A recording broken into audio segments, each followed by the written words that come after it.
ମୁଁ ଶ୍ରୀମତୀ ରଶ୍ମିପ୍ରଭା ପରିଡ଼ା ସରସ୍ୱତୀ ଶିଶୁ ବିଦ୍ୟା ମନ୍ଦିର ପାଲହଡ଼ା। ଆଜିର ଏହି ଅଡ଼ିଓ କ୍ଲାସ୍ରେ ଚତୁର୍ଥ ଶ୍ରେଣୀର ସମସ୍ତ ଶିଶୁ ଭାଇ ଭଉଣୀଙ୍କୁ ମୋର ସ୍ୱାଗତ। ପିଲାମାନେ, ମୁଁ ଆଶା କରୁଛି ତୁମେମାନେ ଘରେ ରହି ପାଠ ପଢ଼ୁଥିବ। ଆଜି ଏହି ସଂସ୍କୃତ କ୍ଲାସ୍ରେ ମୁଁ ସପ୍ତମ ପାଠଟି ବୁଝେଇବି। ପ୍ରଥମେ ପୁସ୍ତକ ପଠନ କରିବି। ସମସ୍ତେ ମନ ଦେଇ ଶୁଣିବା ଓ ବୁଝିବା। ଉପାଧ୍ୟାୟଃ ବଦତି ବତ୍ସ ସତ୍ୟଂ ବଦ ଧର୍ମଂ ଚର ଗୁରୁଜନାନାଂ ମାନୟ ପାଠଂ ପଠ।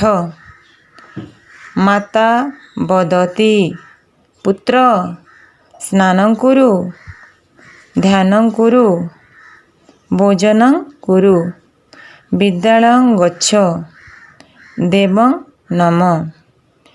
ସୈନିକଃ ବଦତି ଭ୍ରାତଃ ଦେଶସେବାଂ କୁରୁ ବଳିଷ୍ଠଃ ଭବ ସ୍ୱାର୍ଥଂ ତ୍ୟଜ ରାଷ୍ଟ୍ରହିତଂ ସାଧୟ। ପିଲାମାନେ, ମୁଁ ଏବେ ଏଇ ସପ୍ତମ ପାଠକୁ ମାତୃଭାଷାରେ ଅନୁବାଦ କରି ବୁଝେଇବି।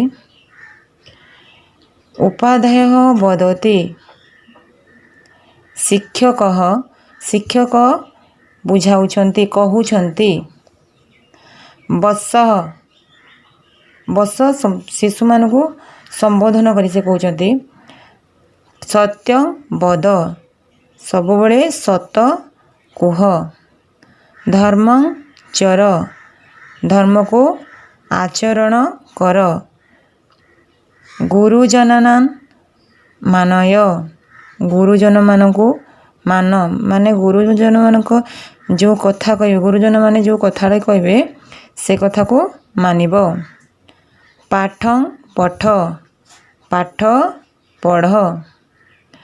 ମାତା ବଦତି ମାତା ମା କହୁଛନ୍ତି, ବଦତି କହୁଛନ୍ତି, ମା କହୁଛନ୍ତି। ପୁତ୍ରଂ ପୁତ୍ରକୁ ସମ୍ବୋଧନ କରି ମା କହୁଛନ୍ତି। ସ୍ନାନଂ କୁରୁ ସ୍ନାନ କୁରୁ ସ୍ନାନ ଗାଧାଅ, ତାପରେ ଧ୍ୟାନଂ କୁରୁ ଧ୍ୟାନ କର। ଭୋଜନଂ କୁରୁ ଭୋଜନ କର। ବିଦ୍ୟାଳୟଂ ଗଚ୍ଛ ବିଦ୍ୟାଳୟକୁ ଯାଅ। ଦେବଂ ନମ ଭଗବାନଙ୍କୁ ପ୍ରାର୍ଥନା କର, ନମସ୍କାର କର। ସୈନିକଃ ବଦତି ସୈନିକ ଜଣକ କହୁଛନ୍ତି। ଭ୍ରାତଃ ଦେଶ ସେବାଂ କୁରୁ ଭାଇମାନେ ଦେଶ ସେବା କର। ବଳିଷ୍ଠ ଭବ ବଳିଷ୍ଠ ହୁଅ। ସ୍ୱାର୍ଥଂ ତ୍ୟଜ ସ୍ୱାର୍ଥ ତ୍ୟାଗ କର, ତ୍ୟଜ ଅର୍ଥ ତ୍ୟାଗ କର। ରାଷ୍ଟ୍ରହିତଂ ସାଧୟ ରାଷ୍ଟ୍ରହିତ ସାଧୟ ମାନେ ସାଧନା କର ବା ରାଷ୍ଟ୍ରହିତ ସାଧନା କର। ପିଲାମାନେ, ମୁଁ ଏବେ ସପ୍ତମ ପାଠର ମାତୃଭାଷାରେ ଅନୁବାଦ କରି କହିଲି। ତୁମେମାନେ ଏହାକୁ ମାତୃଭାଷାରେ ଅନୁବାଦ କରି ଖାତାରେ ଲେଖିବ। ଧନ୍ୟବାଦ।